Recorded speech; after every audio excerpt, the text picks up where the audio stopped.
ロザン百竜派。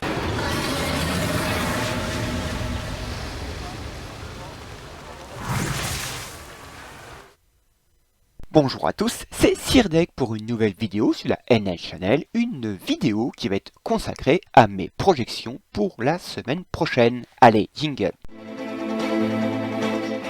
Alors, une fois n'est pas coutume, avant de faire nos projections pour la semaine prochaine, on va faire de la projection un peu plus lointaine.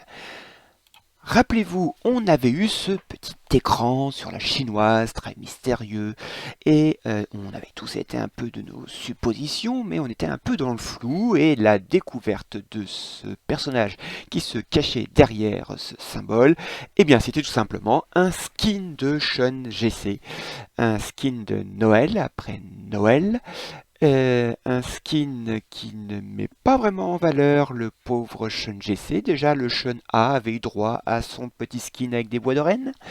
Et donc, eh bien voilà, le skin de Noël. Bon, c'est pas grave, personnellement, je vais pouvoir le masquer. On avait aussi ce petit écran mystérieux sur le SS, et on avait tous été de nos suppositions. On a cherché l'histoire de DSD Grain dans l'univers Senseiya. Certains parlaient tout de suite de Perséphone, mais il n'y avait pas Perséphone dans l'univers de Senseiya. Donc moi, j'allais plutôt sur Déméter. Et nous avons eu, en effet, Perséphone. L'accueil de ce personnage, d'abord, était un peu mitigé. Comme je vous l'ai dit, il n'est pas dans l'univers Senseiya. Certains sont déçus par rapport à ça, en effet. C'est pas qu'on est contre une invention de Tencent, mais on a vu des fois l'invention très discutable. Je vous rappelle le skin de Mew, c'est une invention très discutable. Donc là, c'est un peu, on a un peu peur d'ouvrir la boîte de Pandore, comme on dirait. Alors pour l'instant, ça a l'air d'être un peu dans le style de l'univers de Senseiya, donc bon, le skin est pas mal. D'un point de vue gameplay, ce sera un SS tank, assez intéressant. Donc voilà, on attend, on va voir comment ça va évoluer tout ça. Et donc voilà ce premier personnage non Senseiya, on va dire, qui devrait arriver sur la globale. Alors sur la chinoise, ils ont déjà un personnage non Senseiya. Personnellement, je ne l'envie pas. Euh, donc voilà, accueillons donc Perséphone.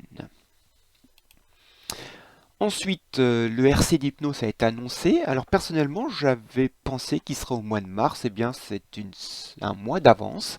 Donc j'ai interverti. Vous voyez en haut, Shun GC aura donc son RC peut-être en mars. Si, toujours pareil, on respecte la chronologie. Donc vous voyez là, la chronologie n'est pas respectée. Pas tout à fait, dirons-nous. Donc on verra, on ne sait pas encore grand chose sur ce RC de Hypnos, qu'est-ce qu'il nous apportera, mais ça, sans doute ça remettra ce personnage sur le devant de la méta puisqu'il est un peu en retrait. Bien, passons maintenant à ce qui va nous attendre de la semaine prochaine. Alors lundi, on annoncera la bannière. Alors, on devrait avoir un rerun, alors pourquoi pas un S que vous n'avez pas. Alors moi mes suppositions je les fais, mais en général ça tombe à côté. Ou alors ça est grosse surprise, ils nous sortent Albafika comme ça sans prévenir, sans le mettre en SD, avec GT Arcade on peut s'attendre à tout. Donc rerun ou Albafika, eh bien on verra ça lundi prochain. N'oubliez pas de prendre vos 100 d'endurance contre les 10 diamants, et ce sera l'inscription à la conquête pour les serveurs du E25 et après. Mardi, on annoncera donc le contenu de la mise à jour. Va-t-on avoir un nouveau Cosmos de nouveau? On a encore 3 en retard par rapport à la chinoise. Toujours ces deux-là qui se laissent attendre, le Cosmo brillant et le Cosmo papillon des rêves. L'un apporte, vous voyez, de l'attaque P, d'attaque physique, de la vitesse et des PV si vous avez les 3. L'autre jaune apporte des PV, de la vitesse aussi et des PV en pourcentage pour les 3 également. On a un Cosmo légendaire aussi en attente, pas un légendaire, pardon, excusez-moi, un Cosmo jaune encore, un Cosmo qui s'appellerait Doré, très très PV, 2 fois 2348 PV, pourquoi ne pas mettre tout de suite, donc 4696, là c'est pareil, peut-être pour dire qu'il est à double attribut. Et donc on aura en plus 10% de PV si on a les 3, donc là un bon un bon Cosmo jaune pour des personnages comme Aldébaran GC, comme Chion, euh, RC, même Mu, pourquoi pas. Hein. Donc un Cosmo fort intéressant celui-ci, les deux autres je les trouve un peu moins intéressants. Alors quel événement on aura? Est-ce qu'on aura la suite de l'histoire de Lost Canvas? J'y crois pas vraiment. Maintenant il y a un peu d'espace entre chaque chapitre, donc c'est un peu récent le précédent. Donc je ne pense pas avoir un nouveau chapitre de Lost Canvas. On annoncera à 20h30 les légions qui ont été retenues pour la conquête de Légion. Et j'ose le marquer, aurons-nous Albafika en duel sacré? Grande question en suspens, puisqu'avec GTA Arcade, eh bien, on ne sait pas où on va. Hein. Après une accélération, un DRC pendant le mois de décembre, hein, avec plus de personnages d'avance, on pouvait penser une jonction avec la chinoise au mois de janvier. Ce ne fut pas le cas. Personnellement, ça me dérange pas. Mais là, du coup, avec Albafika se fait attendre. Alors, aurons-nous Albafika en duel sacré? Donc la semaine prochaine, la réponse mardi. Mercredi, donc il y aura la mise à jour, hein, toujours pareil, hein, disponibilité de 7h à 11h. S'il y a des retards, on aura des diamants en plus. Aurons-nous le marché stellaire, je pense encore dès mercredi. Le tome bleu pour 40 gemmes avancées, c'est une affaire assez intéressante pour ceux qui ont des gemmes avancées en stock. Les poursuites divines, hein, violettes pour les RC seront échangeables contre gemmes avancées. Les tomes de compétences des derniers RC et on pourra sans doute acheter déjà des box du RC de Shanades. Ensuite, vendredi, eh bien, ce sera les huitièmes de finale pour les conquêtes de Légion.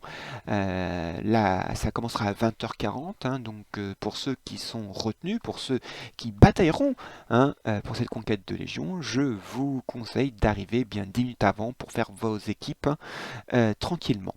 Les quarts de finale seront à 21h10. Là encore, si vous êtes en quart de finale, pensez à venir vers 21h pour préparer vos équipes. Le week-end, eh bien, il y aura la guerre de Légion à 20h. Donc plus, je rappelle, plus on est de monde, hein, plus samedi de la semaine prochaine, hein, on aura de chances de gagner cette guerre de Légion. Les demi-finales de la conquête de Légion, si votre Légion va jusqu'en demi-finale, ce sera à 20h40. Et pour la finale, attention, c'est à 21h. Donc pensez à venir à 20h50 hein, pour préparer vos teams. Dimanche, eh bien, il y aura simplement à bien penser d'aller au lieu saint pour avoir des nombreux cosmos. Voilà, cette projection est terminée, j'espère qu'elle vous a plu. Eh bien, n'hésitez pas à faire vos commentaires hein, sur tout ce que j'ai dit dans cette projection. C'est fort intéressant et ça peut alimenter les propos que je vous ai donnés. Allez, sur ce, je vous souhaite à tous un bon jeu, amusez-vous bien et à la prochaine fois. Allez, salut!